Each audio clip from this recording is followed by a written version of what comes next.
Mark సువార్త 3:6. పరిసయ్యులు వెలుపలకు పోయి వెంటనే హేరోదీయులతో కలుసుకుని, ఇది టెక్స్ట్ దగ్గర ఉన్నవే, వెంటనే హేరోదీయులతో కలుసుకుని ఆయనను ఎలాగూ సంహరింతుమా అని ఆయనకు విరోధముగా ఆలోచన చేసి. మీకు ఏమర్థం అవుతుందా రెఫరెన్స్ అవుతుంటే?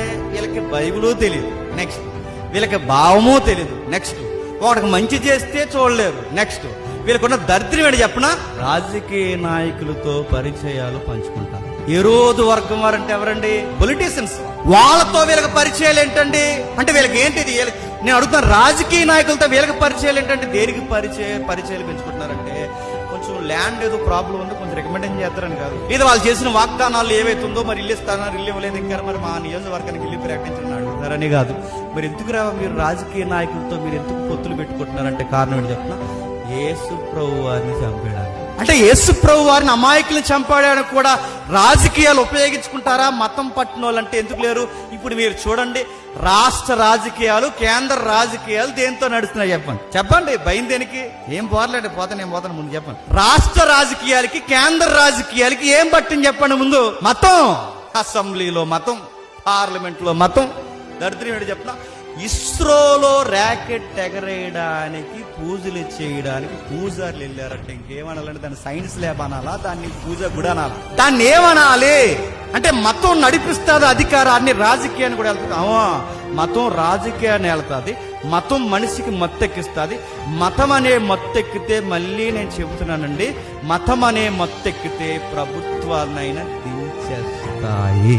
అందుకే చూడండి, రాజకీయాల్ని వాళ్ళు అండర్లో తీసుకుని. అందుకే చూడండి, పిలాతు ఎటు మాట్లాడకుండా అలా బిగిసిపోవడానికి కారణం ఏంటండి? పిలాతు గొంతు మీద ఏముంది చెప్పండి? మతము. నువ్వు గనక మా మాట వినకపోతే మా మత పెద్దలందరూ కలిసి నీ పయ్యోడికి లెటర్ రాసి నువ్వు కైసరికి వ్యతిరేకంగా పనిచేస్తున్నావని, నువ్వు మాకు వ్యతిరేకంగా ఉన్నావని మా మతం నుంచి ఒక లెటర్ బయటకు పంపించావంటే చివరికి నీ పోస్టింగ్ ఏమవుతుంది అన్నారు. చెప్తే మతం రాజకీయ నాయకులను బెదిరిస్తుంది, మతం అధికారులను బెదిరిస్తుంది, మతం ఏదన్నా చేస్తుంది, మతం ఎంత ఎత్తుకైనా వెళ్తుంది. మతం మనుషుల్ని అడ్డొస్తే చెప్పండి చంపేస్తుంది. అందుకే క్రైస్తవ్యానికి కూడా ఈ మత పిచ్చి ఉందంటే క్రైస్తవం అంతటికి లేదు, కానీ ఆ ప్రాక్టీస్ అలా నడుస్తున్న వాళ్ళకి మాత్రం ఖచ్చితంగా ఉంటుంది. ఉదాహరణ చెప్తాను వినండి, మతం ఎలా ఉంటుందో.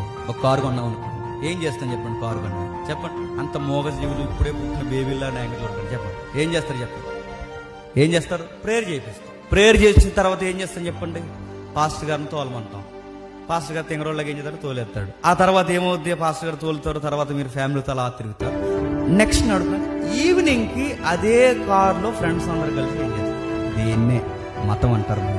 మరలా ఇంకో ఉదాహరణ చెప్తాను వినండి. ప్రతి దానికి క్రైస్తవులు ప్రార్థన చేస్తారు. ఒక ఇల్లు కట్టుకున్నప్పుడు ప్రార్థన చేస్తారు, పునాది దగ్గర ప్రార్థన చేస్తారు, ఇల్లు అలా గోడలు లెగిస్తున్నప్పుడు ప్రార్థన చేస్తారు, స్లాబ్ వేస్తున్నప్పుడు ప్రార్థన చేస్తారు, ప్రతిదీ ప్రార్థన చేస్తారు, ప్రతిదీ ప్రార్థన చేపిస్తారు, అన్ని ప్రార్థనలు చేపిస్తారు.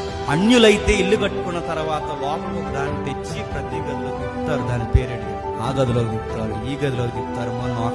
మొన్న ఏకంగా ఒక ఆవుని సెకండ్ ఫ్లోర్ ఎక్కించేస్తారు, మెట్ల మీద పైకి ఎక్కిస్తారు, పైన తిప్పేస్తారు. ఇంకొక వీడియో చూస్తారు, లేదా మరొక వీడియో ఆవు పిల్లల్ని తీసుకొస్తారు, దాని బియ్యాలు ఊపుతున్నారు, అలా అది దిగిపోతాడు ఊపుతున్నారు. చూసారు మీరు? నేను అడుగుతున్నాను, సేమ్ ప్రాక్టీస్ మన క్రిస్టియానిటీలో ఉందా లేదు చెప్పండి. ప్రతి గదిలో అక్కడ ఆవుని తిప్పుతారు, చెప్పండి ఇక్కడ పాస్టర్ గారిని తిప్పుతారు. కాదా చెప్పండి. దీన్నే మతం అంటారు. అంటే అవే బుద్ధులు, అవే వ్యవహారాలు, అవే విధి విధానాలు, దీన్నే మతం అంటారు. మళ్ళీ చెప్తున్నాను, నువ్వు ప్రార్థన చేయడం మాను, బైబిల్ చదవడం మాను, చర్చికి రావడం మాను, అన్నీ చేస్తావు, కానీ బయట చేసినట్టే చేస్తావు. దీన్నే మతం అంటారు. మళ్ళీ అడుగుతున్నాను, చర్చికి వస్తున్నారు అందరు ఎంతమంది వచ్చారు ఈరోజు? ఎందుకు మరి ఎంతమంది వచ్చారు? మన చర్చ అర్థమంది ఒకసారి ఇంతమంది వచ్చారు ఈరోజు అడుగుతున్నాను. ఇంతమంది వచ్చారు, ఇలా వచ్చి వెళ్ళిపోతున్నారు కదా, ఇలా వచ్చి వెళ్ళిపోతున్నారు. ఇది భక్తిగా చెప్పండి.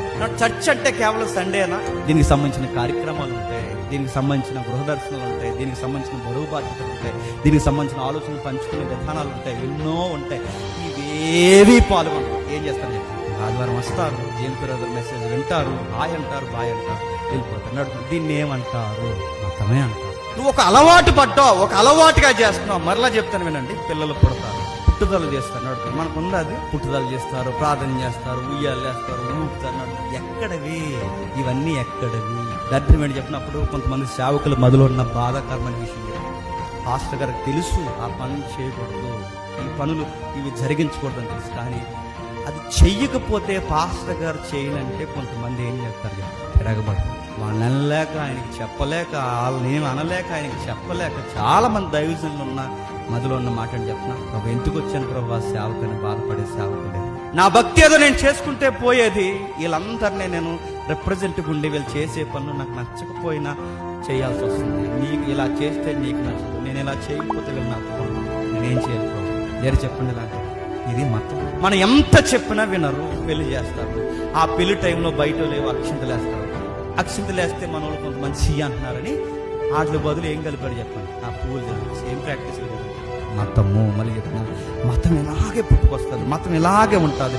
మతం సంఘాన్ని కూడా పాడు చేస్తుంది, సంఘాన్ని కూడా పాడు చేస్తుంది. అంతే చెప్తున్నాను. నువ్వు మతం అనే ప్రాక్టీస్లో ఉన్నావా, విశ్వాసం అనే కోణంలో నడుస్తున్నావా, చెక్ చేసుకో.